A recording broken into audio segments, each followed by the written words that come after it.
Have you ever looked at your life and thought, maybe it's just too late for me? It's too late to change. It's too late to fix what broke. It's too late to become the version of yourself you once dreamed of. Maybe you don't say it out loud. Maybe you just feel it, like a quiet echo behind every decision, a numbness that follows you into every Monday, every birthday, every opportunity you don't reach for anymore. And you tell yourself it's realistic. You call it being mature, practical, or grown up. But what if I told you that voice, the one that says you missed your chance, it's lying to you? What if too late is just a story, one you've repeated so often it became your truth? And what if that story is costing you everything?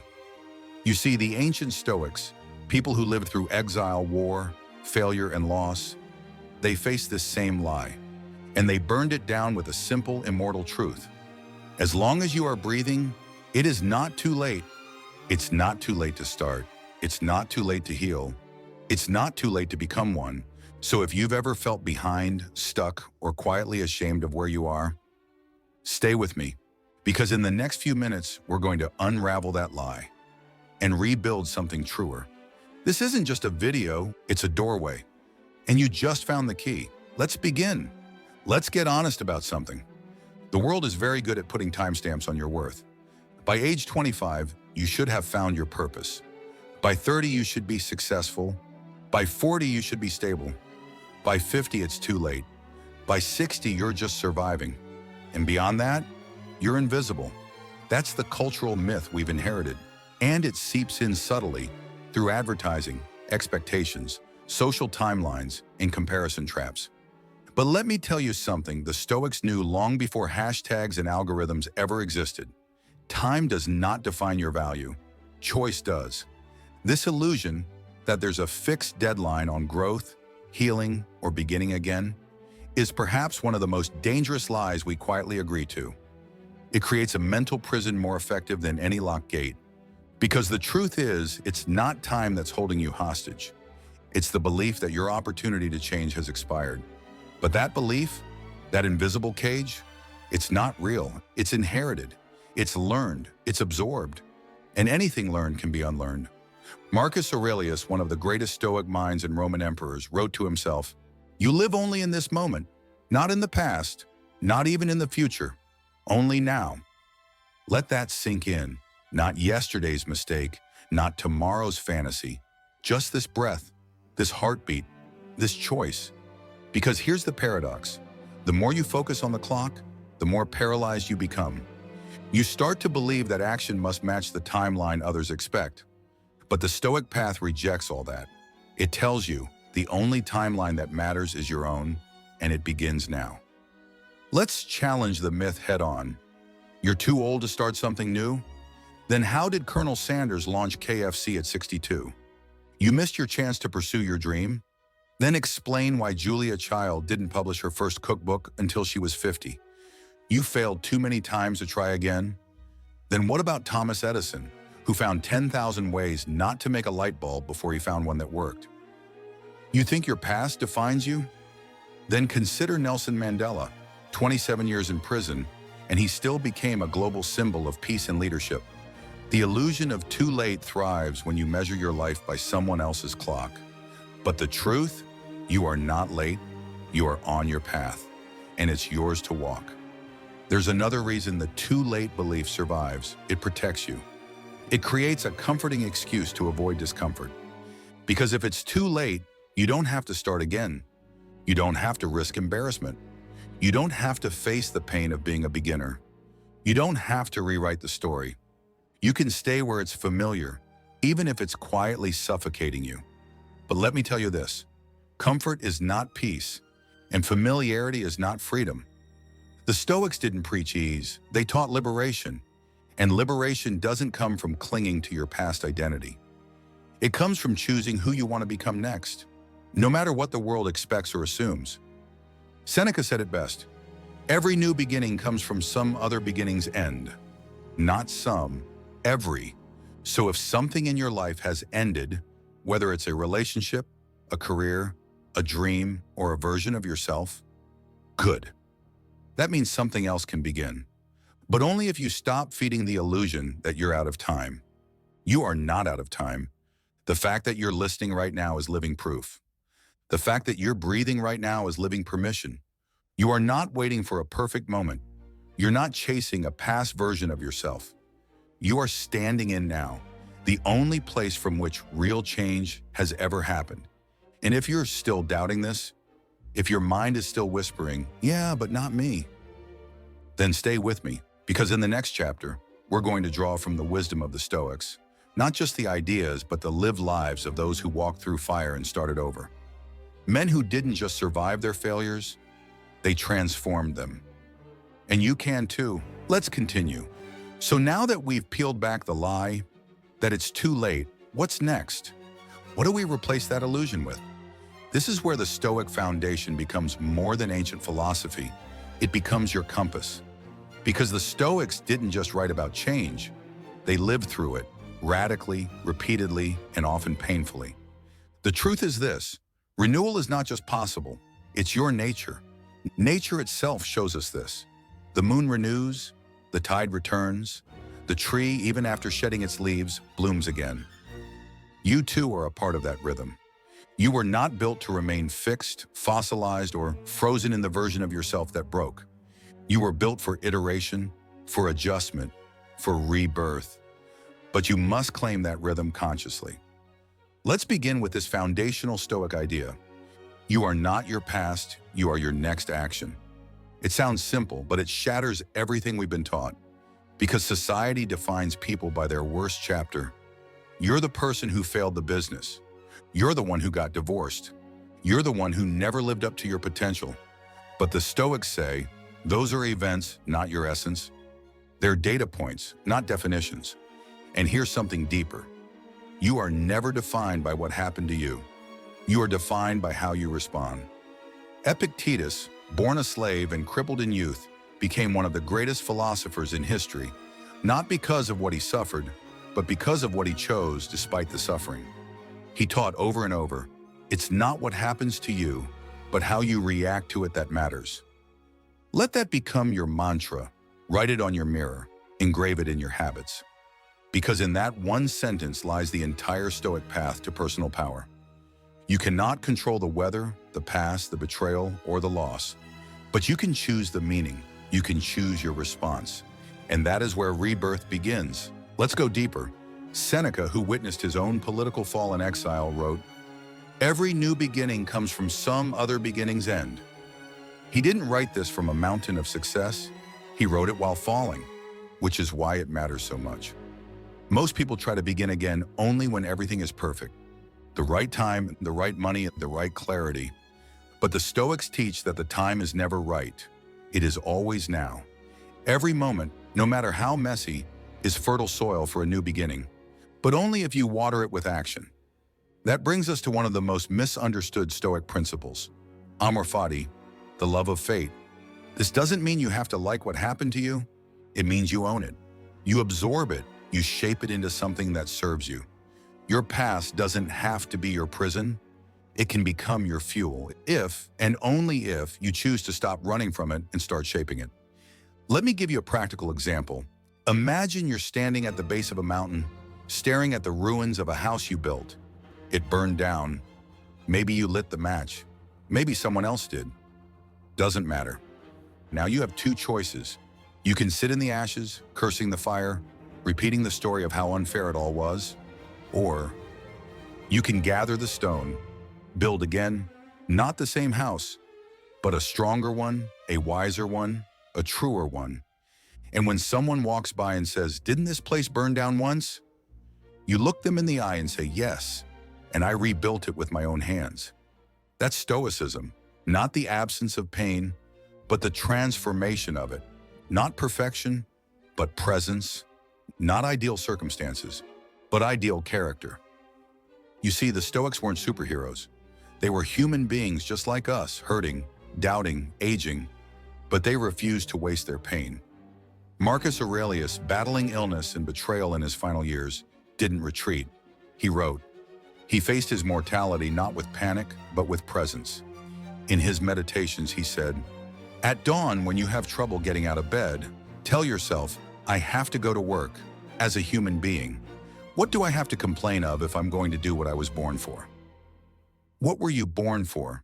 Not fear, not passivity, not hiding. You were born to move forward, imperfectly maybe, but intentionally. And that brings us to this truth. Renewal is not a moment. It's a mindset. It doesn't come from one huge leap. It comes from dozens of small daily decisions. To rise, not shrink. To try again, not surrender. To be honest, not numb. To forgive, not blame. To take one small step forward, even if your legs shake. And here's what most people miss. Your next decision carries more power than your last mistake. Read that again. Your next decision carries more power than your last mistake. Because the past is fixed, but the future is flexible. That's the Stoic path. Not to be fearless, but to be faithful. Faithful to what? To your higher self, to your inner compass, to your capacity for growth. When the Stoics say, live according to nature, they don't mean forests and rivers. They mean your true nature. The part of you that strives for virtue, resilience, wisdom, and clarity. That part of you is never gone. It might be buried under shame or delay, but it's still alive. And right now, this moment is the door back to it. All it takes is a choice. So ask yourself, what is the next right thing I can do?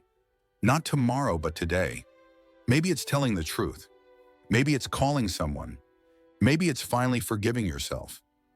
Maybe it's simply standing up and saying, I'm not done. Because you're not. As long as you're alive, you're still becoming. And that is the most Stoic thing you can remember. So let's keep going. In the next part, we'll walk with those who failed, lost, and shattered, yet chose to rise anyway. Not out of optimism, but out of discipline, out of courage, out of truth. And so can you. Let's continue. You've heard the philosophy. Now it's time to see it in motion. Because ideas are powerful, but it's the lived experiences that make them unforgettable. Stoicism isn't a book you read. It's a fire you walk through. And history remembers not those who spoke the words, but those who embodied them. So let me introduce you to men who lived the pain you might be feeling and proved that it's never too late to begin again. Zeno of Citium, from shipwreck to philosophy. We begin with the man who founded Stoicism itself.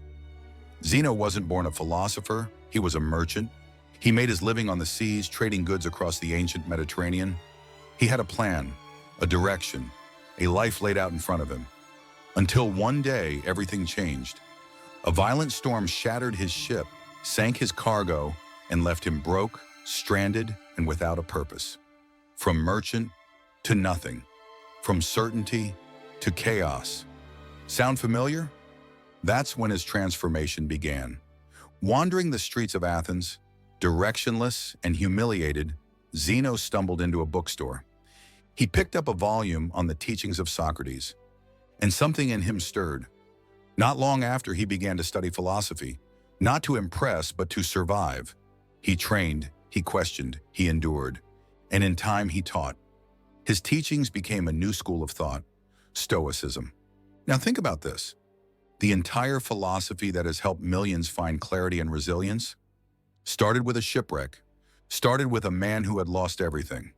So if you feel like you've lost your path, maybe you're standing exactly where your real path begins. Cleanthes, the laborer who became a leader. Zeno's student was Cleanthes. When Cleanthes first arrived in Athens, he had no money to pay for philosophy lessons, so he worked all night hauling water just to attend lectures during the day. He was ridiculed, looked down on. Other philosophers mocked him.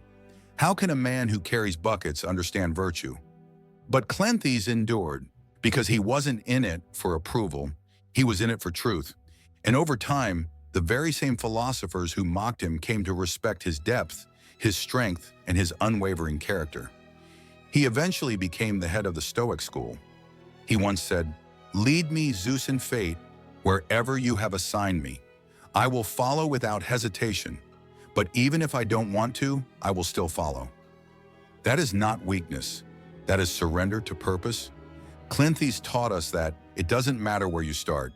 It matters what you commit to, day after day, even when no one's watching, even when the world doubts you, even when you doubt yourself. Epictetus, the slave who became a sage. Next, we meet Epictetus. He was born into slavery in the Roman Empire. He had no status, no freedom, no control over his own body. He was beaten so severely that his leg was permanently crippled. And yet, he did not let his circumstances define him. Instead, he trained his mind. He listened to lectures whenever he could. He memorized Stoic teachings. And when he was eventually freed, he opened his own school of philosophy. People came from all across the empire to hear him speak, not because he was rich or powerful, but because his words burned with lived truth. He famously said, "You may not control events, but you can control your attitude toward them." That is not a theory. That is battle-tested resilience. Epictetus didn't have the luxury of perfect timing. He didn't wait for the world to give him permission. He became free not because his chains were removed, but because his mind was unshackled. So what's stopping you? You might feel trapped in your past, in your choices, in your fear. But Epictetus reminds us, your liberation starts within, not someday. Now, Marcus Aurelius, the emperor who wrote in the dark. Now we come to Marcus Aurelius, a name that echoes with royalty, wisdom, and legacy. But we often forget, Marcus didn't live in peace. He ruled during plague, betrayal, war, and famine. He lost multiple children. He endured conspiracies within his own court. He watched his empire burn piece by piece, and yet he rose each day. He ruled justly. He fought his inner demons with a pen. His private journal, now known as Meditations, was never meant to be read by anyone. It was his battlefield, his confession, his lifeline. He wrote things like, "You could leave life right now. Let that determine what you do, say, and think. Waste no more time arguing what a good man should be. Be one." The impediment to action advances action. What stands in the way becomes the way. These weren't motivational quotes. They were mantras to get him out of bed, to survive one more betrayal, one more loss, one more breath of leadership. So if you think you need a peaceful life to find wisdom, think again. Marcus Aurelius proves that clarity is forged not in comfort, but in fire. And that fire, if you let it, will forge you too. The thread that binds them. What ties these men together? They were not born powerful. They were not born wise. They were not handed peace or perfect timing or permission. They lost, they suffered, they began again. And that's why their words matter, because they didn't speak from theory. They spoke from bruises. They wrote not from mountaintops, but from caves, not after victory, but often during defeat. They were merchants, slaves, laborers, kings, but above all, they were students of the present moment. They chose to live with discipline, virtue, and presence, not once they had clarity, but in order to find it. And so can you. You don't have to become a Stoic philosopher to follow their lead. You just have to do what they did. Stop waiting. Stop rewinding. Stop asking if it's too late. Start where you are. Begin again with what you have. And use the fire, not to burn you, but to build you. Your life is a living text. In many ways, you are writing your own meditations. You are the scribe of your struggle, the narrator of your next act.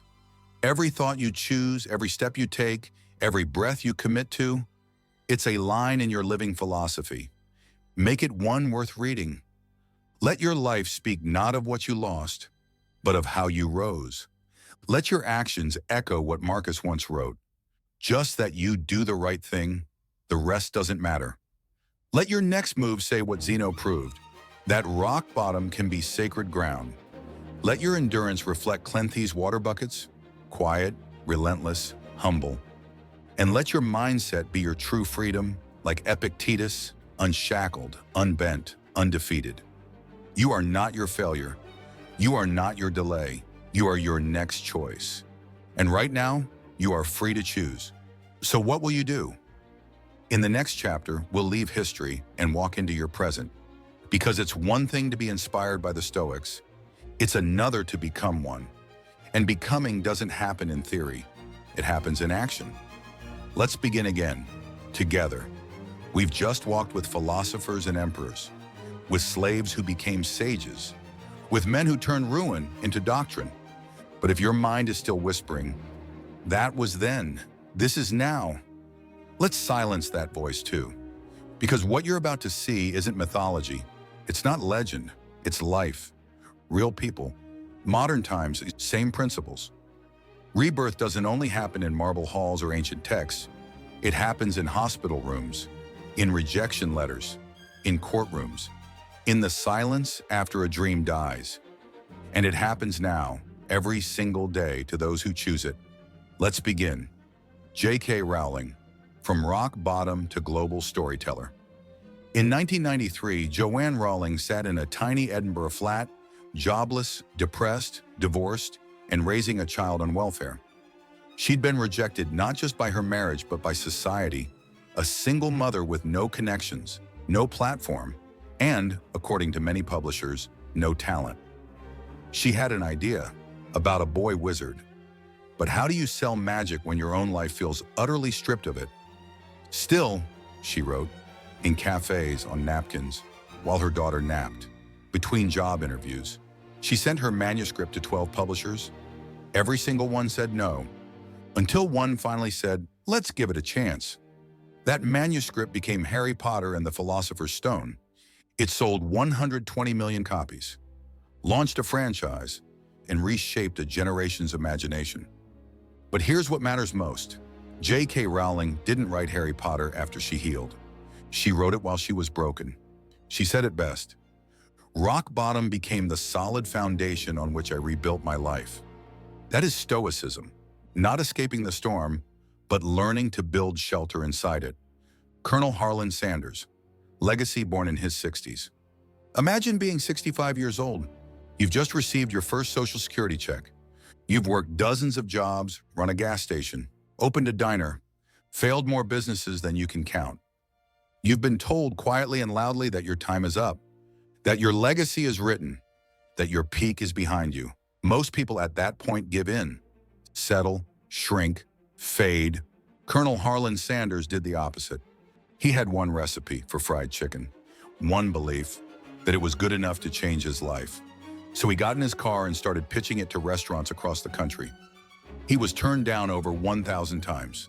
Let that sink in. Over 1,000 people said no. And then someone said yes. Then another and another. Eventually, KFC was born. By the time he passed, there were over 6,000 KFC locations across the globe.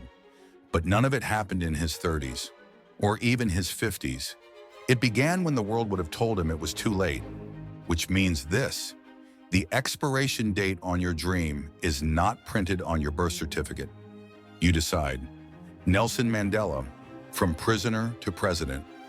For 27 years, Nelson Mandela lived behind bars. Robben Island, Pollsmoor, Victor Verster, cell after cell, day after day, he was labeled a criminal, a terrorist. He was beaten, silenced, and exiled from public memory. But in those decades of confinement, he didn't rot. He refined. He educated himself, learned Afrikaans to understand his enemies, wrote, reflected, prepared. He said, I knew as well as I knew anything that the oppressor must be liberated just as surely as the oppressed. That's not just leadership, that's virtue. When he was finally released in 1990, he didn't return with revenge. He returned with vision. In 1994, he became the first Black president of South Africa. Not because the world gave him permission, but because he never gave up the pen with which he was writing his future. Let that sink in. 27 years. He lost youth, opportunity, family, time, and yet he never lost the will to rise. He didn't just forgive, he rebuilt. That is amor fati, loving fate, not for its comfort, but for its raw, refining power. Vera Wang, reinventing at 40. Vera Wang dreamed of being an Olympic figure skater. She trained for years, sacrificed, believed. But she didn't make the US team. She pivoted to journalism, became an editor at Vogue, worked in high fashion. At 39, she was planning her wedding, and couldn't find a dress she liked. So she designed one. At 40, she launched her first bridal collection. It exploded. Today, Vera Wang is a global icon, and her name is synonymous with elegance, artistry, and rebirth. But it didn't happen in her 20s. It happened after her first dream died. And that's the pattern most people miss. Rebirth doesn't require a plan. It requires presence. The willingness to ask, what is possible for me now? Even if it now looks nothing like you imagine.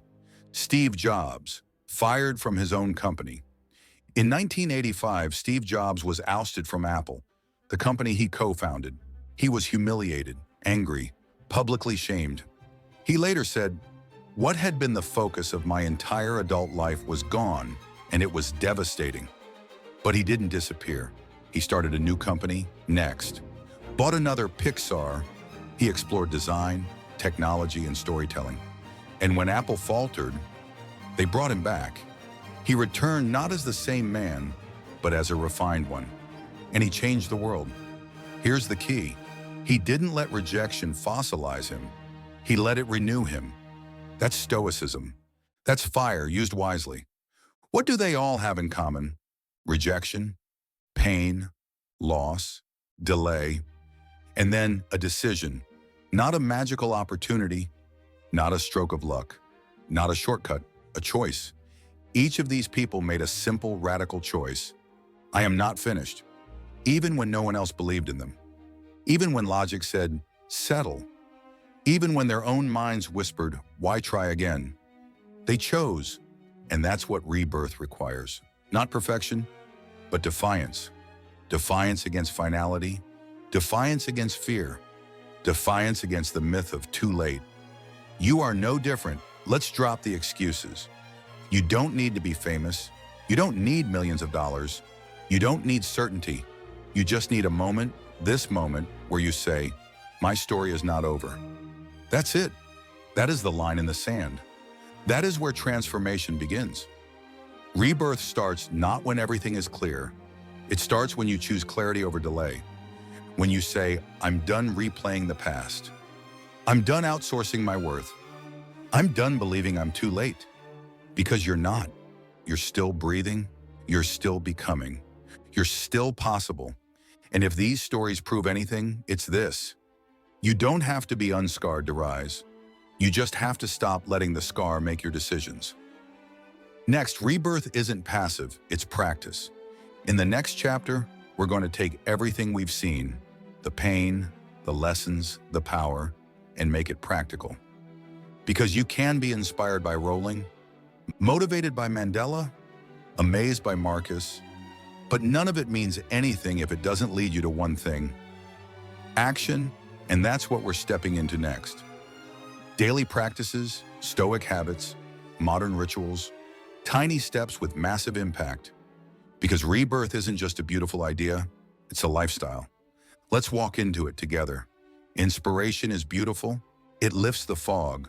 It lights the fire. It gives you the first breath of hope after suffocating for too long. But inspiration alone won't rebuild your life. Action will. And not just any action, present action. Because this is what Stoicism has taught for over 2,000 years. You cannot control what happens, but you can control how you meet it. That's not just wisdom, that's a challenge. You don't need to master philosophy. You don't need to memorize quotes. You just need to practice. So today, let's get practical. Let's turn ideas into rituals. Let's reclaim your time, not on a calendar, but in your mind. Because your future doesn't start next week. It starts in how you treat this moment. Let's begin. 1. Morning reflection. Own your first thought. The Stoics believed the morning wasn't just a time to wake up. It was a time to return to yourself. Before you check your phone. Before the news floods in. Before the weight of the day drops on your shoulders. Pause. Ask, what kind of person do I want to be today? What would it look like to live with courage? Where am I likely to be tested, and how do I want to respond? Marcus Aurelius began each day by reminding himself, when you wake up in the morning, tell yourself, today I will meet with interference, ingratitude, insolence, disloyalty, ill will, and selfishness. But none of these things can harm me. He didn't expect ease, he prepared for reality. Morning reflection is not about positive affirmations. It's about mental armor. So when life happens, you're already grounded. 2. Journaling. Dialogue with your inner self. You don't need to be a writer to journal. You need to be honest. Stoic journaling isn't about keeping a record of events. It's about wrestling with your mind. Seneca did it. Marcus did it. Epictetus encouraged it. Each night they would ask, what did I do well today? Where did I act beneath my character? What can I improve tomorrow? This isn't self-shaming, it's self-honoring. You are not a machine, you're a sculpture in progress. Every entry, every reflection, every hard truth is a chisel. And over time, you shape not just your thoughts, but your identity. Try this tonight. Just one page. Start with, today I learned, and let your truth unfold. 3. Voluntary discomfort. Strengthen the muscle of resilience. In modern life, we've been taught to avoid discomfort at all costs. But the Stoics knew, if you train hard, you'll bleed less in battle. So they practiced discomfort on purpose. Seneca would sleep on the floor occasionally, even though he was wealthy. Epictetus, who had once been a slave, would go without food to train his will. Why? Because they understood this truth. Discomfort is inevitable. Suffering is optional. The more you practice being uncomfortable, on your terms, the less the world can destabilize you. So how do you apply this? Take a cold shower, fast for a morning, walk without your phone, say no to something comfortable, say yes to something challenging. You are not doing this to impress anyone. You're doing it to reclaim your power from comfort addiction. You're telling your mind, I don't need things to go my way to stay grounded. And that's Stoicism in action. 4. Memento mori. Remember you will die. Yes, that's heavy, but it's also freeing. The Stoics didn't avoid death. They meditated on it, not because they were morbid, but because they understood this truth. When you realize you must die, you finally learn how to live. Marcus Aurelius wrote, you could leave life right now. Let that determine what you do, say, and think. Memento mori is not meant to scare you. It's meant to clarify you. It asks, if this was your last week, what would you stop postponing? If today was your last conversation with someone, how would you speak? If you only had 1 year left, would you still be doing what you're doing now? You don't have to be morbid. You just have to be awake. Death isn't the end of opportunity. It's the beginning of urgency. Print the words memento mori somewhere you'll see it daily. Let it not scare you, but liberate you. 5. Practice presence, the ultimate rebellion. Stoicism isn't about detachment from life. It's about deep engagement with it, without being enslaved by it. And nothing connects you to life more than presence. The Stoics knew this long before mindfulness became a buzzword. They taught that the only time that's real is the one you're in. The past, gone. The future, unwritten. The present, alive. Seneca wrote, true happiness is to enjoy the present without anxious dependence on the future. So how do you practice presence? Focus on your breath. Put your phone away during meals. Notice the texture of your coffee cup.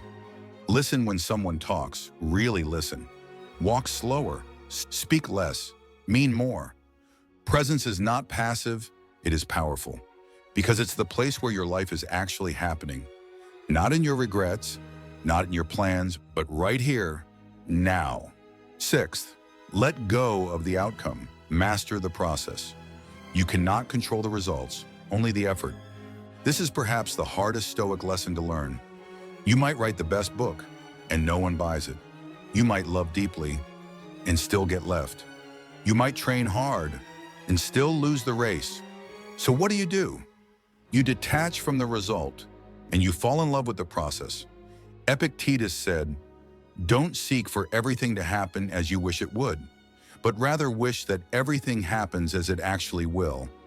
Then your life will flow well. That is acceptance, not passivity. It is powerful, active surrender. It says, I'll show up fully, and then I'll let go. Apply this today. Give your best to your work and release the applause. Speak your truth and release the response. Take care of your body and release the obsession. Love well and release the outcome. You cannot always win, but you can always act with integrity. And that is the essence of Stoic freedom. Final reflection: a life reclaimed is a life practiced. You don't need to do all of this perfectly. You don't need to do it all today. What matters is this: you stop waiting for permission to reclaim your own life.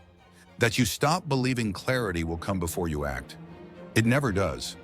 Clarity is not a prerequisite. It is the reward. And the practices above, they're not rules. They're invitations. Invitations to live on purpose, to think like Marcus, to act like Epictetus, to endure like Cleanthes, to begin again like Zeno. So choose one today, just one. Wake up with intention. Write what you feel. Do something uncomfortable. Accept what you can't control. Anchor in the present. Remember that life ends, and in doing so, you begin something far more powerful. You stop being a passenger in your life and become its captain. In the next chapter, we'll talk about how to take these practices and embed them into your day, not as hacks, but as a new way of being. Because Stoicism isn't something you try, it's something you become. Let's go deeper. You've listened, you've reflected, you've remembered who you are underneath the noise. Now it's time to act, because no matter how inspired you feel right now, nothing changes unless you move. That's the final truth Stoicism delivers with unrelenting clarity. Words are wind, action is fate. So let's bring this full circle. The belief that it's too late, we've burned it down. The stories of rebirth, we've walked through them. The practices, we've laid them out. But there's still one element left, the most important one. You. What will you do with this moment? Because the present isn't just a passing breath, it's a door, and right now it's open. The question is, will you step through? The Stoics had no illusions. They knew that life is brief, unpredictable, and often brutal. But they also knew the only thing that truly matters is what you choose while you still can. Marcus Aurelius wrote, "Just that you do the right thing, the rest doesn't matter." You could leave life right now. Let that determine what you do, say, and think. What does that mean for you? It means you stop waiting. You stop rehearsing your transformation and you start living it. Not when the timing feels perfect. Not when you're more confident. Not when you've solved everything. Now, this breath, this hour, this turning point. Because waiting feels safer, but it's costing you your life. The longer you delay, the heavier it gets. The more stories you gather about why it's too hard, too late, or too far gone. But here's the truth. The moment you act, truly act, all those stories lose their power. The chains break, the fog lifts, the excuses disintegrate. And what's left is what's always been there: choice. That's the Stoic power. Not the power to control everything, but the power to control your direction. So, where do you begin? Let me offer a few choices. None of them perfect. All of them powerful. Write down one regret you've carried too long and burn it, literally. Call someone you've avoided for years and say the thing. Quit the thing that's killing your soul. Start the thing you've put off for far too long. Say "I don't know" where you've pretended. Say "I forgive you" where you've stayed silent. Say "I'm ready," even if your hands are shaking.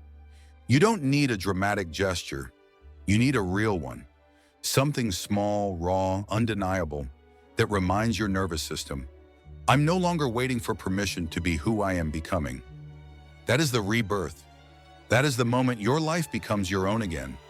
You're not too late. You're exactly on time. Because you're here. You are alive. You are aware. You are aware that you are alive. That is no small thing. Most people drift for decades without ever arriving at that realization.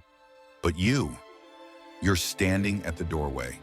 And now it's your turn to decide, will I walk through this moment numb, or will I wake up to what it's asking of me? This is your call to action, not because a video told you to, because your life is calling you forward. And the Stoics are whispering, don't postpone your becoming. So become, choose, move, act, begin. and let the rest unfold from there. Next, inner dialogue, the questions that change everything. In the next part, we turn inward. Because rebirth isn't just a choice, it's a conversation. And the way you speak to yourself determines how far you'll go. Get ready to meet yourself in the mirror. Not with shame, but with clarity. Not with judgment, but with courage. Let's ask the questions that transform you. Let's continue. You've heard the stories. You've seen the practices. You've stood on the edge of a new path. But now we shift the spotlight away from history, away from philosophy, away from even me. Now the focus turns inward, because this next step, this moment of truth, isn't about inspiration anymore. It's about confrontation. It's about the words you speak when no one's watching, the beliefs you carry in silence, the identities you wear because you're afraid to take them off. This is not a motivational speech. This is a mirror. And I want to ask you some questions. Not because I know the answers, but because you do. Somewhere in the quiet corners of your mind, you already know what must change. You already know who you could be if fear wasn't the one making the decisions. So take a breath, get still, and listen. Let's begin. 1. What are you pretending not to know? This is where most people hide, not in ignorance, but in avoidance. You pretend not to know your job is draining you. You pretend not to know your relationship is over. You pretend not to know that your silence is costing you everything. But deep down, you do know. The question is, what's the cost of continuing to pretend? What truth have you buried under busyness, under politeness, under fear? What would change if you stopped pretending? 2. What dream have you quietly declared dead that still whispers at night?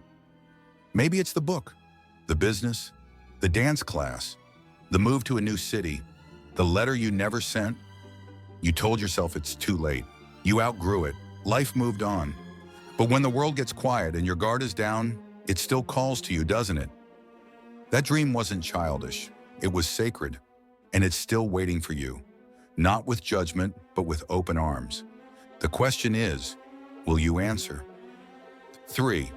What identity have you outgrown, but still wear because it's familiar? I'm the responsible one. I'm the rebel. I'm the broken one. I'm the one who always fixes everything. I'm the failure. I'm the survivor. These labels may have served you once. They helped you make sense of chaos. They protected you. They earned you love, attention, or even safety. But now they're cages. So ask yourself, who would I be without this story? Not what job would I have, not how much money I would make, but what kind of peace would I feel if I finally let that old version of me go? 4.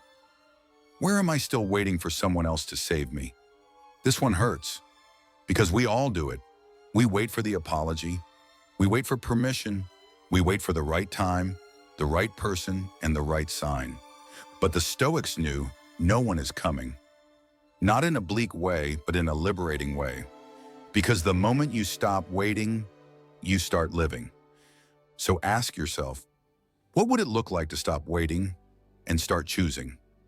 What would shift if you said, I am the one I've been waiting for? 5. What part of my life feels most misaligned with who I really am? This question requires brutal honesty. It might be your career, your lifestyle, your daily habits, your friends, your relationship with your body, your relationship with your past.